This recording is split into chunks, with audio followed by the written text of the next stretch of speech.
So, continuing my watch through Truffaut films, I watched his 1977 film, I'm going to butcher the French title, L'homme qui aimait les femmes, which means The Man Who Loved Women. It was remade in 1983 by Blake Edwards, starring Burt Reynolds. I have not seen that version. This version starred Charles Denier, who was also in The Bride Wore Black. Has several other women in it and a sort of cameo with Leslie Caron. And basically, it's about a womanizer dude who recounts his many sort of relationships while working on a novel / memoir of those relationships. You also hear a little bit about his totally fucked up upbringing with his single mother.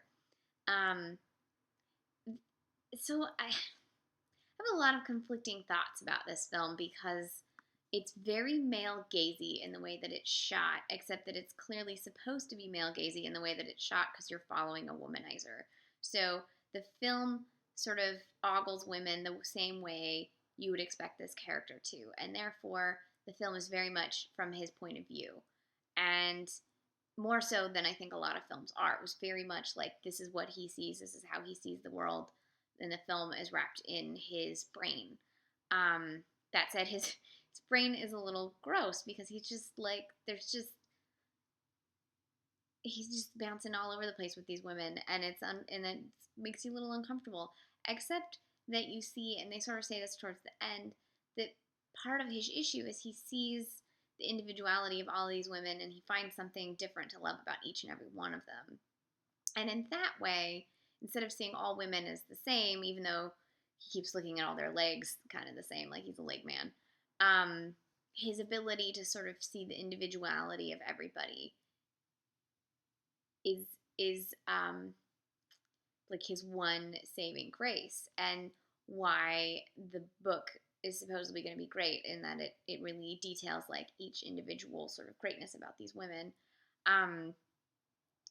and sort of suggests that perhaps his womanizing wasn't coming from a gross place, but from an overabundance of love for these individual women, and it sort of makes you want to rethink what love means.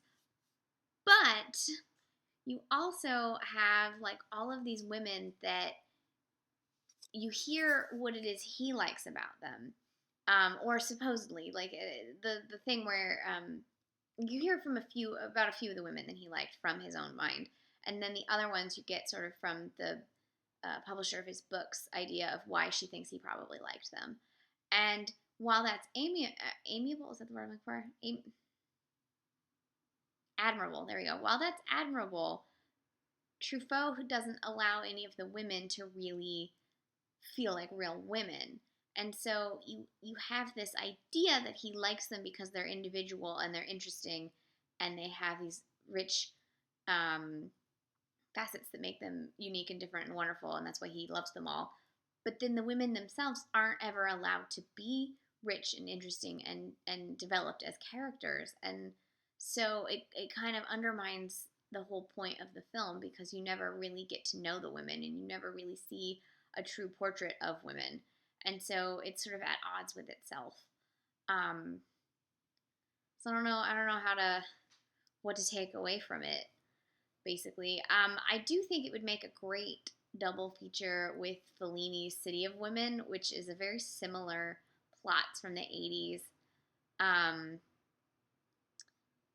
I liked City of Women a lot more, but that's because Fellini really goes deep into like dark comedy / picaresque because it's Fellini and that's what you get from Fellini.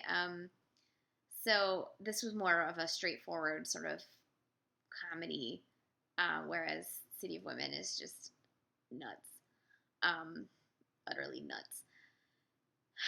Anyways, if you've seen City of Women, you'll probably like this. If you've seen this, you will probably like City of Women. That's sort of my last thing to say on this. I'm kind of interested to seek out the Blake Edwards version. It was really hated, And Blake Edwards for me is very hit or miss. Like the films of his that I love, I really love, and the films of his that I hate, I really hate. So could be interesting. This was The Man Who Loved Women from 1977. It's François Truffaut. I'm so getting close to done with all his films. I'm very excited to finally be almost finished with his filmography. This one's on Filmstruck still, so if you want to seek this one out, you can watch it on Filmstruck. And have a good weekend.